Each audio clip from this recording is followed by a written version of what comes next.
Hello, I'm BJ from Hearns Hobbies, and today, kneeling down, I'm going to have a look at this. This is the Meng MP4 112 scale. What did I say? Did I say Meng MP4? It's the Meng McLaren MP4. Now this is one of the most successful F1 cars that were ever produced.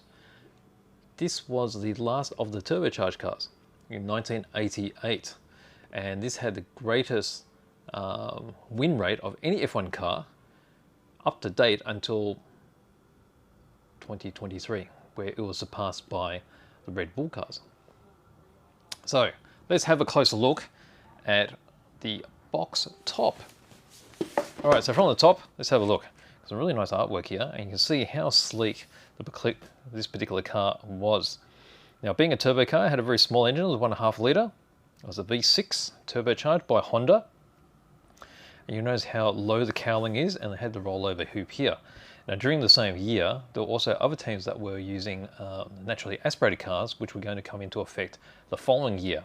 And they were actually setting up their cars with naturally aspirated engines in anticipation of that happening. But McLaren actually decided, rather than using old chassis or developing towards the new rules, they developed a brand new car just on turbo power. So this is specifically designed for turbo power. There was no compromise, and that's why it was so successful. It was designed to win.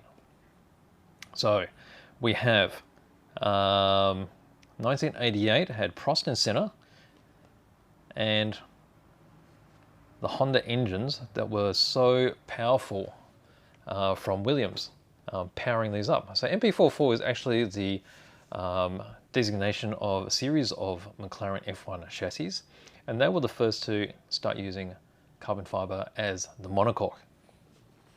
And from there, that is pretty much the way they are built these days. So many cars back then were still using aluminium panels and such. Let's have a look inside. Now this is a big box. And what do we have here? Actually, let's put this over here. We've got lots of bits, and it's molded in a grey colour.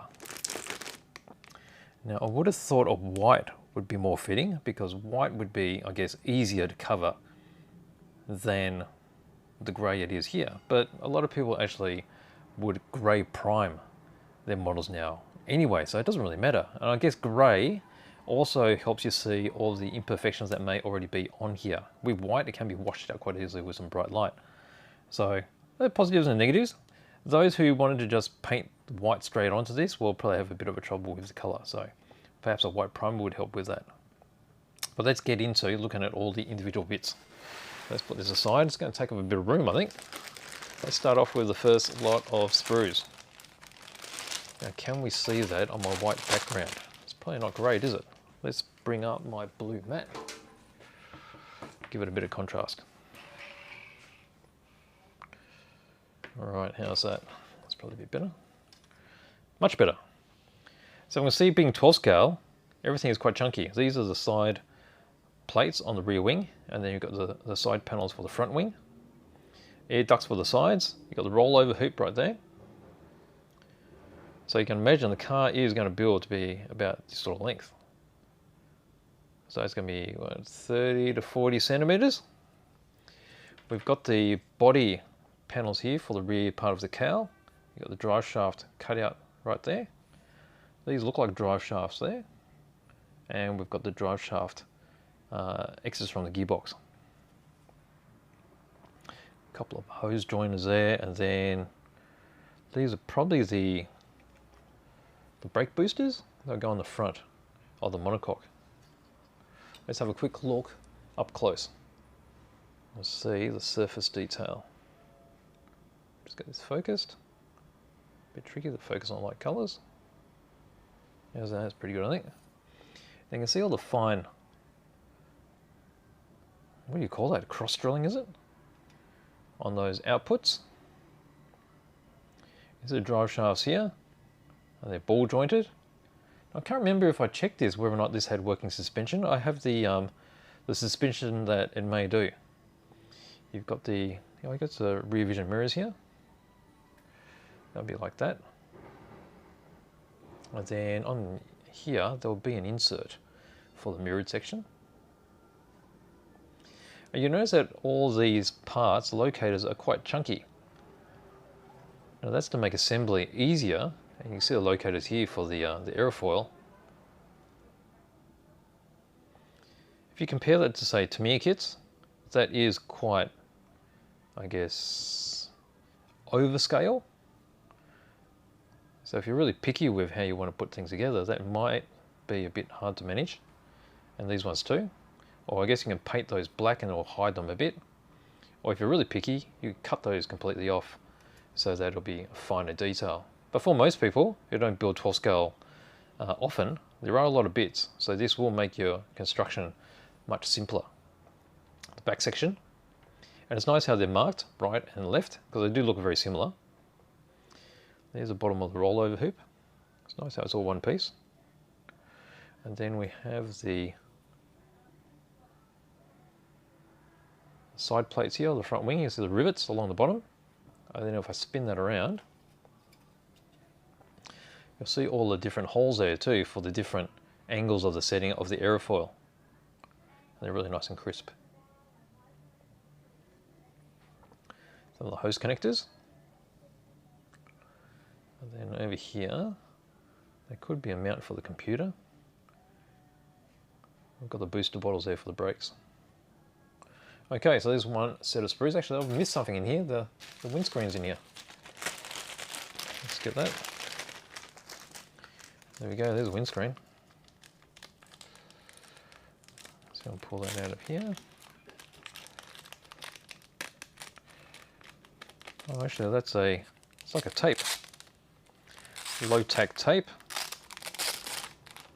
That's to stop it from bouncing around and getting scratched. Alright, so there's the windscreen section. Super clear. It's got a little kick up just here. And then you can see my finger through it. It is actually quite crisp. It's not too thick. And it's got nice big locators there as well. Okay, it's nice. I'm going to wrap that back up again and keep it safe. Alright, let's move on to the next bit. What else we got? Let's move this over here. Alright, they're all pretty big size sprues. There's a little one. Alright, what do we got here?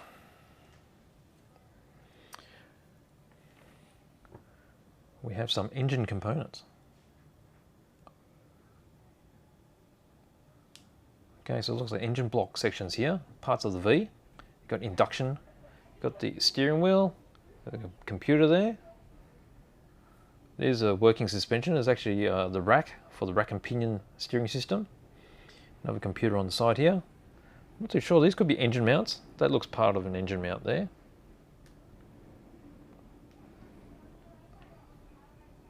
We've got radiators. Actually a lot of components to the engine. I wasn't expecting it to be broken open like this. And then on here, what are these? These are the bases and the tops of the radiators, I think. And the hoses will attach to these various parts. And there's some belt buckles. So let's put that aside. Let's have a close look at this one.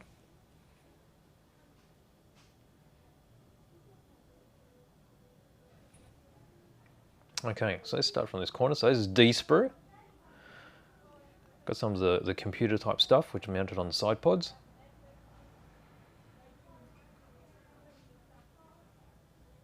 Got this round chunky thing. Don't know what that is.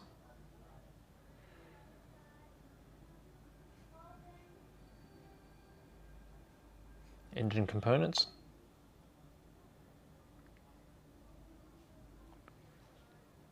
I think that's part of the intake. This boxing section, not too sure about that. Do have the Honda engine here. You can see the Honda markings. There we go, just there. The steering wheel with some buttons on it. Not like the steering wheels of these days. These are parts that I suspect are engine mounts. Some belts and pulleys. Is that a throttle lever or such? We've got a bit of slide molding there for the wheel wrench we're putting on the nuts. We've got, I think that would be the front suspension. Could be an upright. Parts of the engine there, the block, the cylinders, another bit of a computer, and there's a rack I was talking about. So there'll be another rod with a gear here with a pinion to operate the steering, and there's a top section to lock that all together. Okay, so that's that chunky bit, and here's these smaller bits, which I think are the ends of radiators. Again, you can see how chunky it is, but it's super clean. And then you've got buckles for the seat belts, and there's a central fast release for the seat belt. Okay, let's move along. More big bits. So as you can imagine, there's going to be lots of bits. That appears to be an airfoil. These look like brake ducts. Okay, so we've got more bits of engine. We've got the head covers here. Got intake. Got brake ducting. What have we got here? Here's a clutch. All the various plates of the clutch. And then we've got an aerofoil. So that appears to be two-part. There'll be a base to that, and then you can see a locator here as well. So one of the aerofoils for the rear wing. Let's have a closer look at all this stuff now.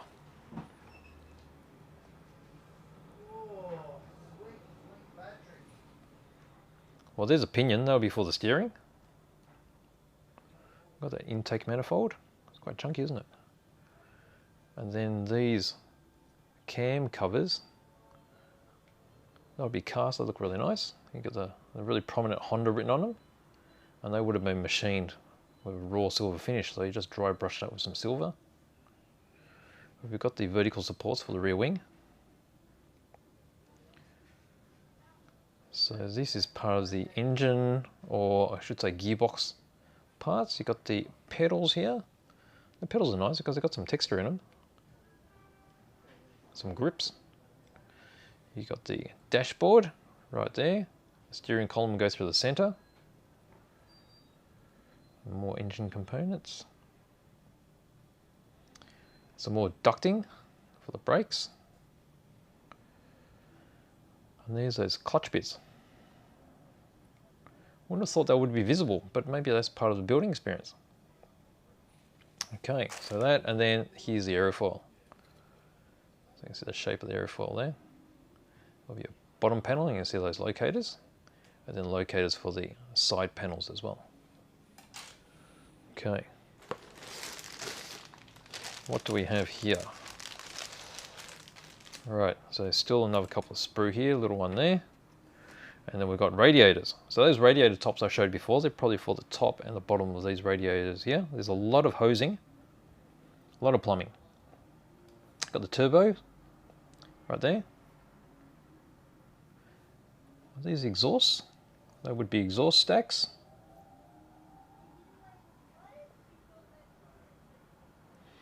And there's finer connectors here. And they look like suspension connectors, like for a roll bar or such. Let's have a closer look. So there's tiny things here. There's two of those. So I suspect they're probably for part of the suspension and possibly moving because they'll clip into something. Got some plumbing. And you can see how the radiators,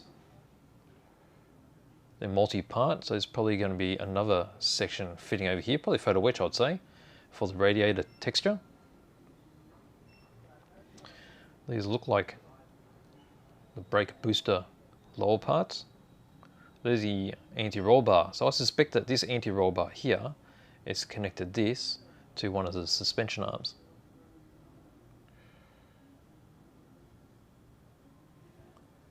There you go, you got turbos.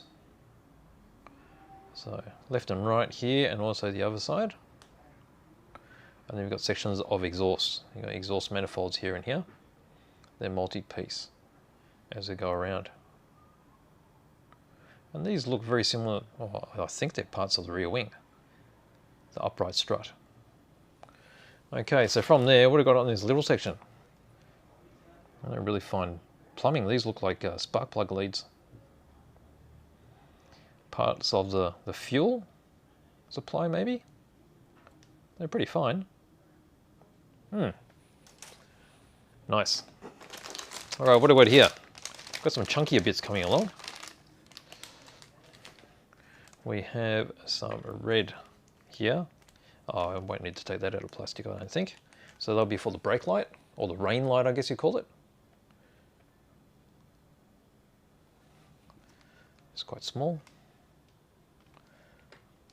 Nice how it's already molded in red, gives it a lot of depth.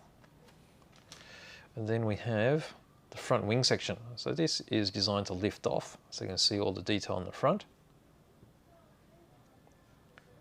So it's quite flat. So they designed the car to also be as low as possible, and to be able to achieve that, they needed the driver position to be very low, and so it was basically a reclining position, which wasn't such a problem for Senna, but Prost did like a more upright position. And so they did adjust that, and they could easily do that because Prost is quite small, so they didn't really need to redesign the height of the chassis at all. It's just a seating position for him. So there's these panels here. These are probably for the side pods, I'd say. They're quite flat. But it's nice how there's quite a complex shape here for the front nose. And that's all molded together with the airfoil there, which is going to help with aligning, you know, the side panels. Nice big locator there too. So if you're going to be taking these on and off, it'll be quite easy to achieve. Okay. What else do we have? Let's go into these. We've got some wheels. Move that across over there. Probably only need to open one set of the wheels because there's a front and a back. This one's already sort of come loose a bit. Might be easy to see. Alright, so there's a rear and a front. That's getting really tight.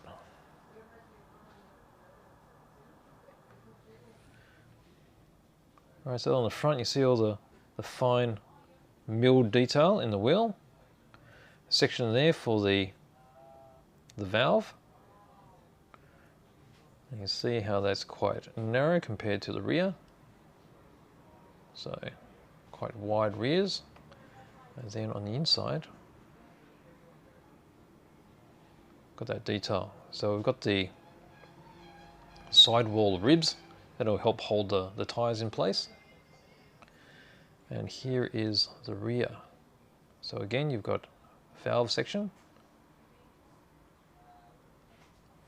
Only difference really is it's much wider.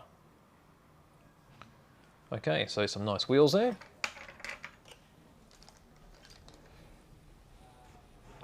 What else have we got? Alright, what's in here? Looks like some more brake ducts.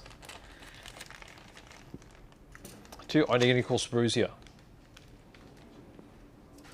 Let's put this one over here. This looks like brake ducts for maybe the front.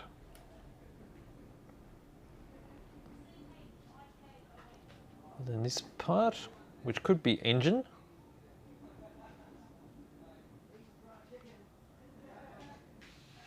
And then we've got a push rod here, which may be for front or rear suspension.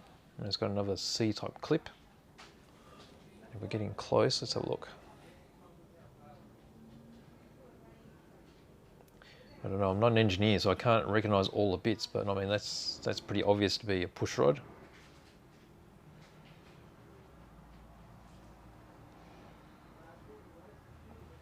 These look like front brake ducts. That looks like part of the intake.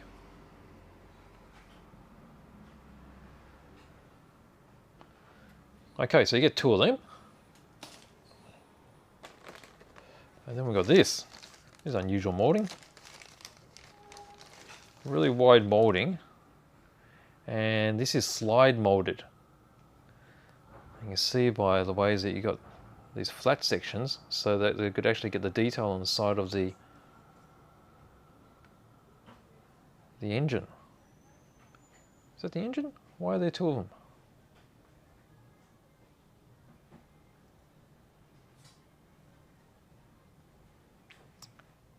K1 and K2. I don't know. That's got me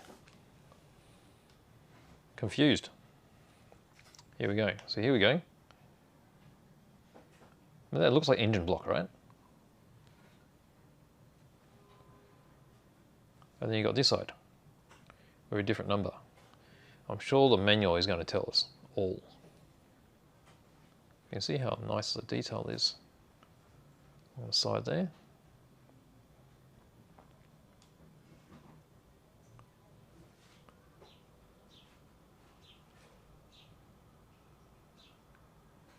Oh, it would be. I mean, you do need both of these because it's a V. So that's the engine block for each side. So you got 3 cylinders here and 3 cylinders on the other side.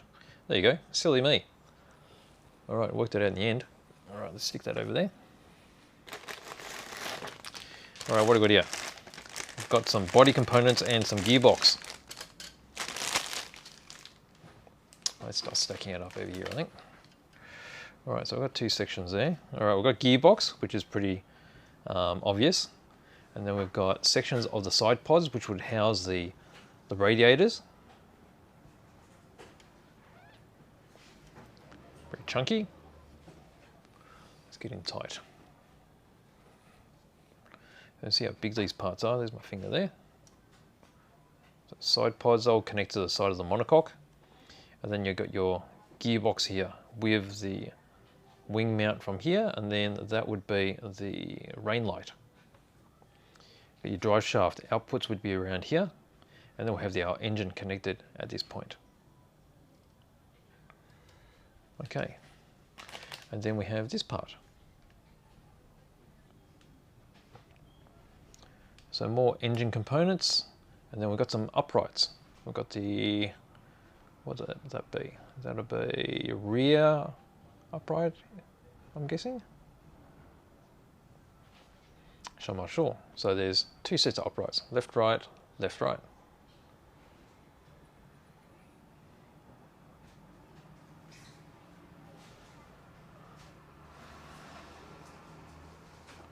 So again, we've got some slide molding here for the cast detail. Yeah, really nice. Okay, what is this? We've got suspension arms and disc brakes. Again, we've got identical.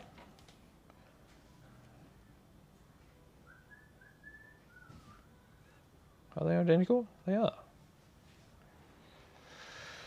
Okay, so we have disc brakes in multiple parts because you can see how they're cross-drilled. So when you put them together, you'll see the cross-drilling on the inside. We've got the calipers with some really nice details there, the cast detail. We've got some more radiators. And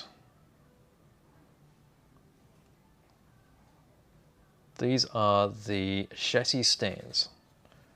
So if you can imagine that there's an upright, it's a bit like a, what do you call it? Like a woodworking horse type of thing, and then cross strut. Okay, so it'll come out like this. So if you had all the wheels off the chassis, you could prop it on top of this. Let's have a look. Let's get into the detail on those brakes. So you see all those cross-drilling holes? And then they're cross-drilled here as well. You see that fluting? So that when you put these together, they'll look cross-drilled this way. And then there's a nice casting on the inside of those calipers.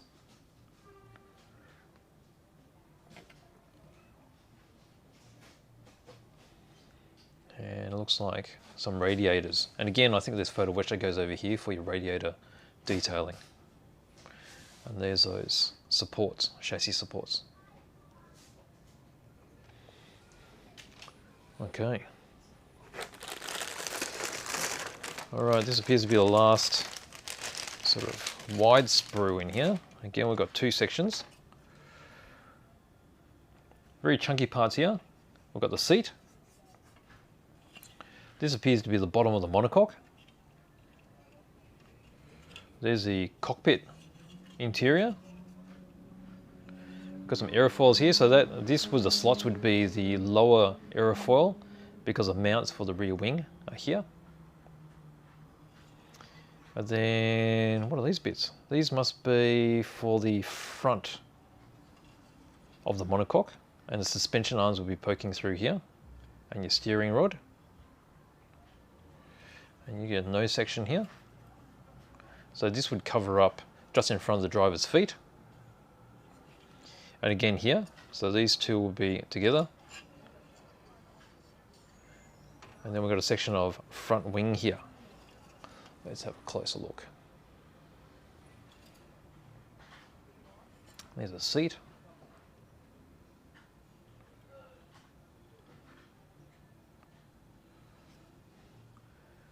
So this is where the legs would go forward. You can see the sort of shape. Where is it? Can I get that shape? Maybe just so you can see a bit of the shadow for between the legs. Got the holes for the harness to come through around the waist. There's the side panels of the monocoque for the front suspension. The lower part of the rear aerofoil, the rear wing. Base of the monocoque, which is where the fuel cell and the driver's cockpit will sit. There's the cockpit itself. You see, it's a big tub. So that's where the seat will go. And then we've got the front end section. Okay, so there's the nose. Top part of the nose, bottom part of the nose. So you can see it there. And then we have aerofoil for the front wing. So that'll be the bottom part, I think.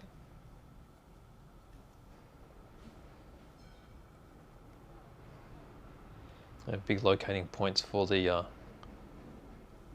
wing panels.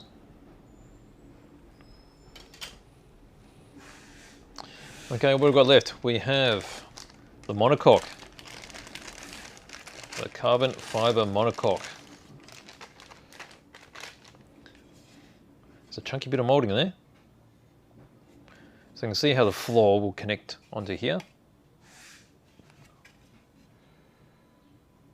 The rear section, computers will be up here.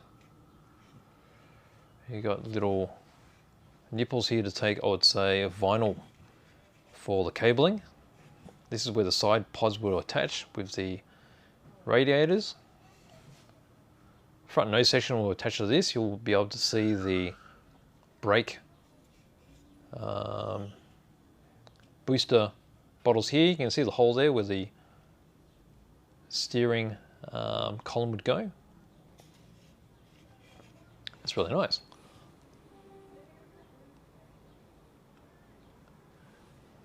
See some rivet detail there.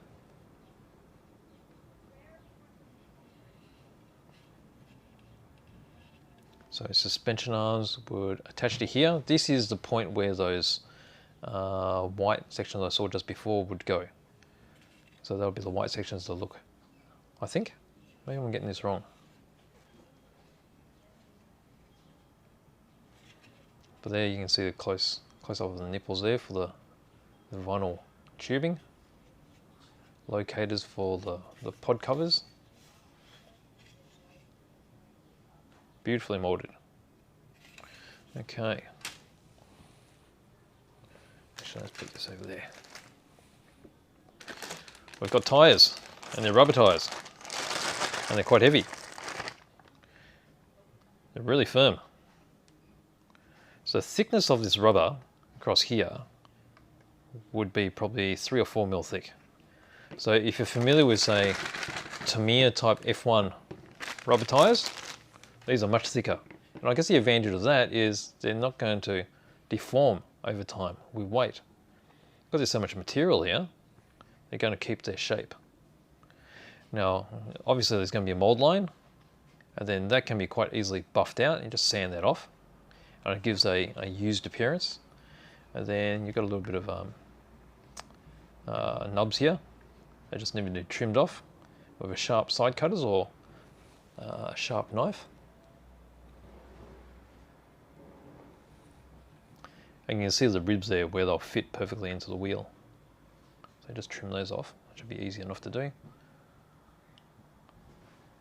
Mold line isn't that pronounced, but it'll be easier to sand down. Give it a more scrub looking finish as well, which will be more natural. But there's the front one, the rear one, you can see there. Slight differences. Okay, let's shift those over there. What other goodies we got here? Well, this is pretty exciting. This is the floor pan with the bodywork. Now that's a big moulding. So even the Tamiya 20th scale one, these are multiple parts. They got it all moulded in one.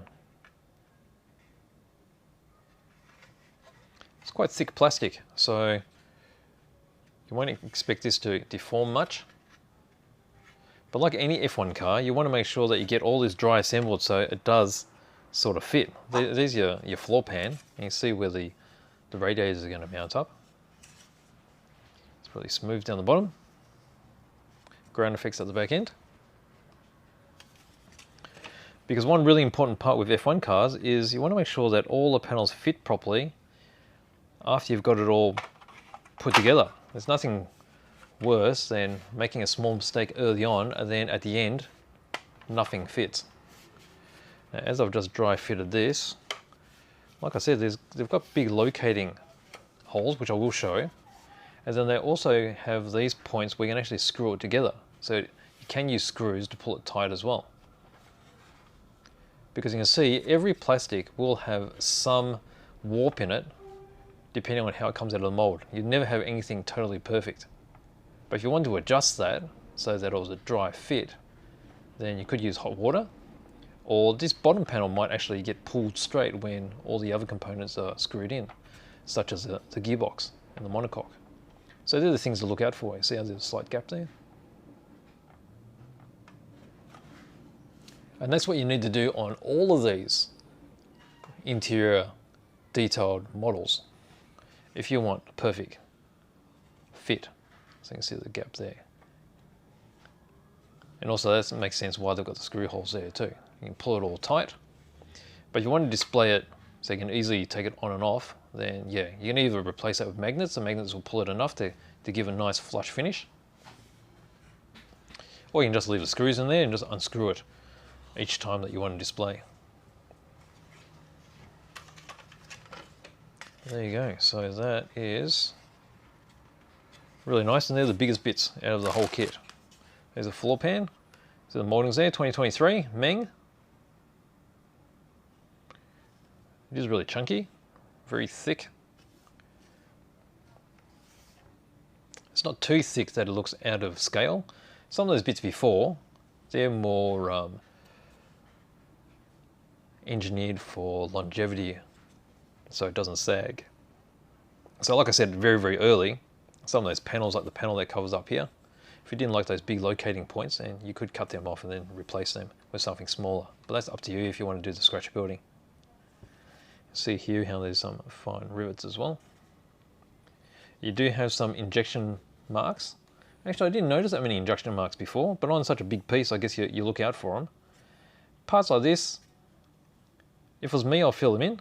But I think for a lot of people, they have designed these injection molding points where they'll be covered up by something. So here again, the monocoque's going to sit over that. And at this point, you've got the engine and the gearbox covering those bits. These you may see, I'm not too sure. But they will be covered up with quite a bit of bits and pieces. You've got suspension arms, and then you've got drive shafts. So they may be hard to see. But again, if you really... the word I was going to say probably wasn't the best. If you are really picky about this, then yeah, you could quite easily fill it up with some putty and just sand it back. Okay, so that's the chassis, but we're not quite finished yet. We do still have some bits in the bottom of this box. Now we've got a bag of bits. Now these bag of bits, probably easier seen without the mat. Let's try this. We'll zoom in.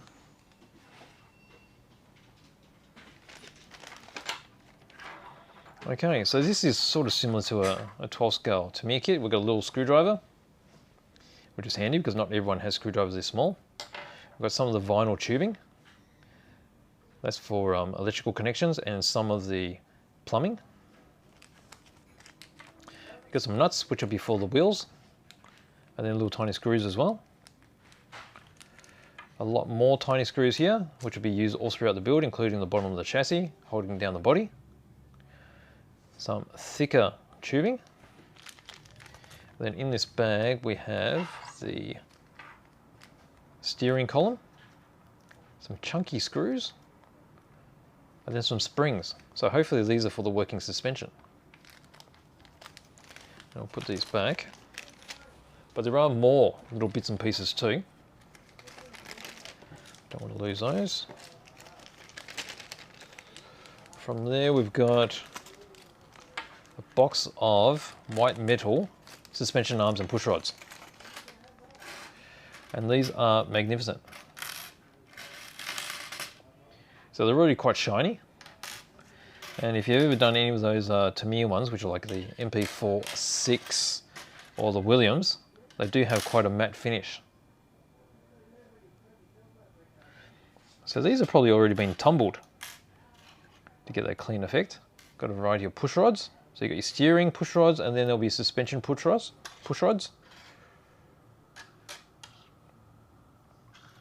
So there you go. Very nice. Let's get closer. I mean, these long ones for the front. So you can see the shine on them already. It is marked with a nail as well, so you know it's left. All been pre-drilled. Really clean finish. So if anything, there's some like artifacts and things that you might want to clean off there with a fine diamond file. But for most people, I don't think you really need to. And you've got some of these, they're super fine. And the Tamiya ones, these will be plastic. It's generally just the arms that was supplied in white metal. And this definitely makes sense to get the scale thickness with the strength. Here's a section of rear arm with the toe adjust.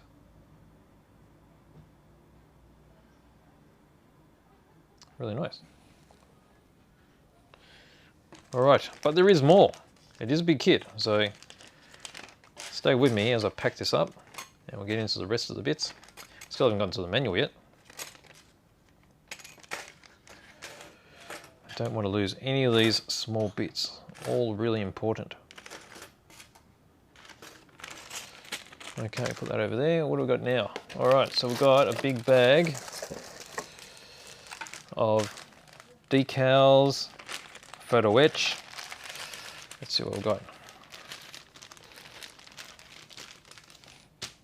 All right, we've got some fabric for the seat belts, and they're textured.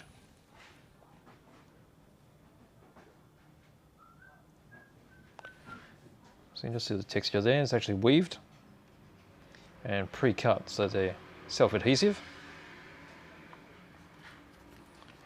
Then we've got the photo etch. This is for the radiators. And you've got the belt buckles, super thick. This has got to be at least 1/2 mil. You can barely bend it. And it's coated with tape as well, which is really handy. And that's something that a lot of the manufacturers are doing of late, putting tape on them, because there's nothing worse than cutting out your photo etch and your photo etch goes flying off. So at least with this, you cut the knobs off and it's still attached. It's probably not such a problem with these big, huge photo etch bits, but yeah, it's a good idea to keep them all in place. And then we have some of the decals. What do we have here? We've got the Goodyear decals, so for all the tyres. And interesting that these are not the reverse style ones. The Tamiya ones are the reverse style, so they don't have much backing. But I guess if these are thin enough, you can just see some of the film there, and then you put enough flat clear on them, perhaps they'll disappear and look like they've been spray painted on. The Tamiya ones do not have any of that backing and look very, very thin, but they are difficult to put on, so it's pluses and minuses here. This is much more straightforward. What do we have here? We've got some reflective stickers, also pre-cut. So this is the reflective or heat reflective material that would have been put on the chassis around the engine. Very reflective, fully chrome. Then we have this sheet of decals. Okay, so most manufacturers would not be including the Marlboro decals, so they'll put McLaren instead. Now that's dating back to a long time ago when I guess there was the unwritten gentleman's handshake that no one would put tobacco sponsorship on their models. So sometimes they'll do a tobacco-free box art and then include them in the decals, but not in this case. So very similar to Tamiya. There were some Tamiya McLarens that did have Marlboro decals in them, and then eventually they all were released without them. Got the big Honda's ones there. You got the edging for the windscreen, tag, all the shells. You got the two different numbers for Prost or for Senna, and then you have their name decals there as well. And there is a resin driver figure available for this as well, if you want a driver figure. But being resin and being hand cast, it is a very expensive addition. If anything, Marlboro decals would be good to put on this if you wanted a more authentic looking car. And I do have a set of those, which I'll show you in a moment. But failing that, we do have, these are the small photo etched stickers for the mirrors. And then there are these, which are carbon fiber decal. So it's probably really difficult to see here because as you, from there you're just looking at the clear coating that's been put onto the surface of the decal, but they actually weaved pattern. I don't know if you can see it, maybe you can see it from there. What about the reflection? But there is a lot of carbon fiber decal. As you can see, there's two sheets of it, and it makes sense because it was a carbon fiber car. Okay, so let's put this stuff away. And what do we have left? We've got the manual. And the manual looks like this. There we go. So we've got some warnings in multiple languages before we start, with recommendations in tools. And then the construction indicates which parts you need for each step. So they highlight which particular sprues you need and in which part you're working on. So you're going to start off with the engine. So if we just zoom in here, and we get that all focused. Now the manual is pretty low contrast, so let's see if we can get that right. Okay, so we've got the engine going together. Here we go, so I've got the engine blocks each side of the V getting built. I've got the intakes there. Those are the parts that I was confused about before. And then you've got the two halves of the V going together. Some of the plumbing.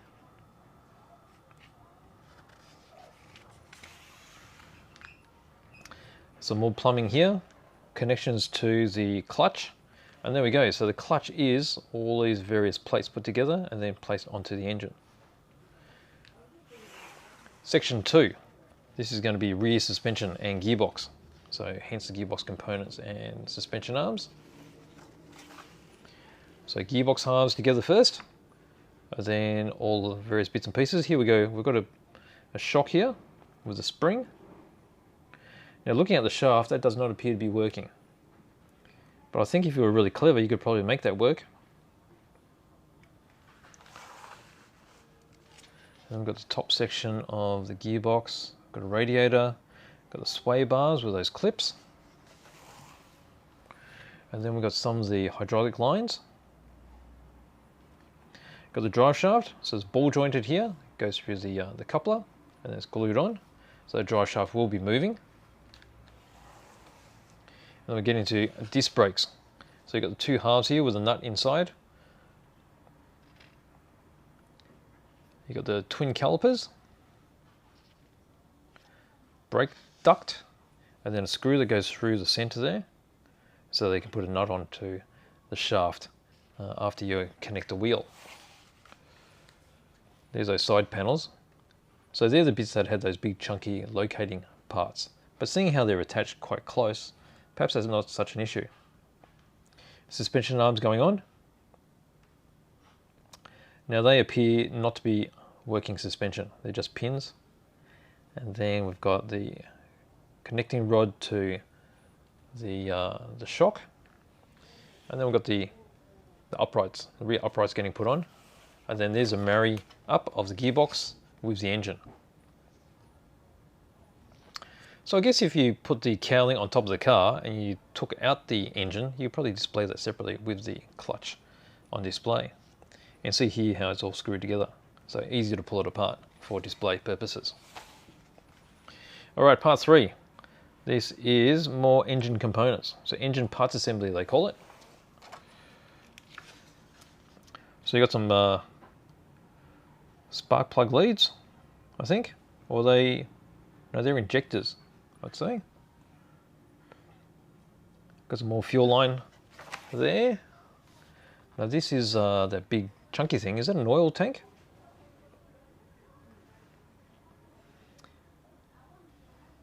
Got more hosing. Got the exhaust going together here.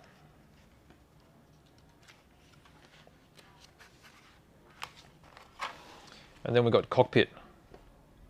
So main monocoque and cockpit tub. So you can see all the straps for the seat belts and put together with the buckles. Looks like a carbon fiber decal getting put inside. The seat, gear shift.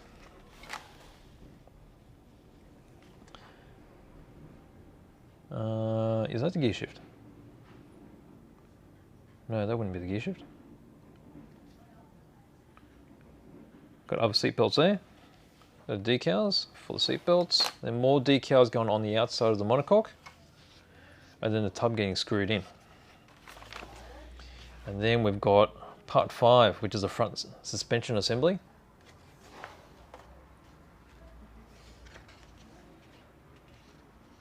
So looking at the way that these springs are on, I don't know, I get the impression that this is going to work.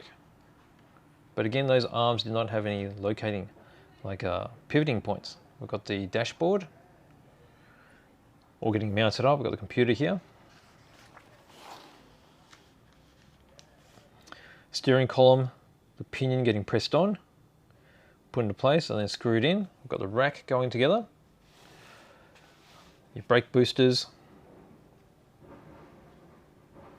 And then, what's that? That must be photo etch. And then your suspension. So maybe it does work. I can't really tell from here. Now the Tamiya ones are very similar in that you screw it on, but you leave the screws loose so that there is some movement. And on an F1 car, there really wasn't much suspension, so it might just move a little bit. Generally all screwed together. Got some supports on the inside. Front brakes and the uprights. The ducts. Front uprights screwed on. And then you've got your steering rod screwed on. So you definitely got working steering. And there you go. So they're telling you to install the steering wheel with it aligned with wheels, so it looks natural. The base of the monocoque is attached. And then we're on to 6, which is the air intake. So you've got all the radiators and the pods. Okay, so here's all the side pods for the radiators. Again on the opposing side. And then they're attached. And then here's where I showed you all those nipples before, where all these cables get attached. And then the tops of the radiator there. Alright, now we've got the floor pan. So that's just attached with screws, it looks like. So you've got to paint these sections here. So the yellow is the carbon Kevlar sections. You've got those reflective parts that go in here. And then you can see how easy it is just to screw the floor pan onto the monocoque. Alright, so here we go to turbocharger. So turbocharger is pretty huge on each side. So those things that I thought were intakes are attached to the radiators. That's for the intercoolers. So you've got the two sides of the turbos here. So this side to pull the air through the intercooler, and that side is powering up through the exhaust. And that's basically how they look, the left and the right. And you've got those screws that hold it in place. Alright, so now we've got the chassis assembly. So that is actually marrying the engine to the chassis. So just with a variety of screws, there's just 3 screws there. And then we've got air intake. Some more hosing. Got the rollover hoop right there. The vertical supports for the rear wing. The front nose cone. And now we've got the rear wing assembly. So we've got aerofoils happening over here. So 2 sections to the low aerofoil. You get your side panels, and then once that's all put together, it just sits on top. You probably don't need adhesive there, you probably just leave that loose. And they'll be held in place by these 2 areas just by flexing the plastic. And then you got your front wing. So front wing, that big 1-piece section there, the 1-piece lower airfoil, quite a few decals here, and then that just drops straight on. And then we've got the cowling, upper bodywork. Okay, so a couple of injection points that need to be cut off. There's your windscreen, the radiator intakes, and then body is just put on top and then screwed in place if you like. Rear vision mirrors with the photo wedge mirrors there. They're just glued in. There's the supports which I was talking about earlier. So just for the bodywork. You'd even use those on the chassis if you wanted to with the wheels off. And then we've got wheel assembly. So this is pretty close to the end. Alright, so you just need to trim up the tyres, give them a bit of a sand, press the wheels into place, and then they're just held in place with these nuts here. Wheel nuts with that particular tool that was molded in that we saw before. And then we have our legend of all the parts. So you know where to find all the bits. So lots of sprues, all your tools, all your decals. What else is there?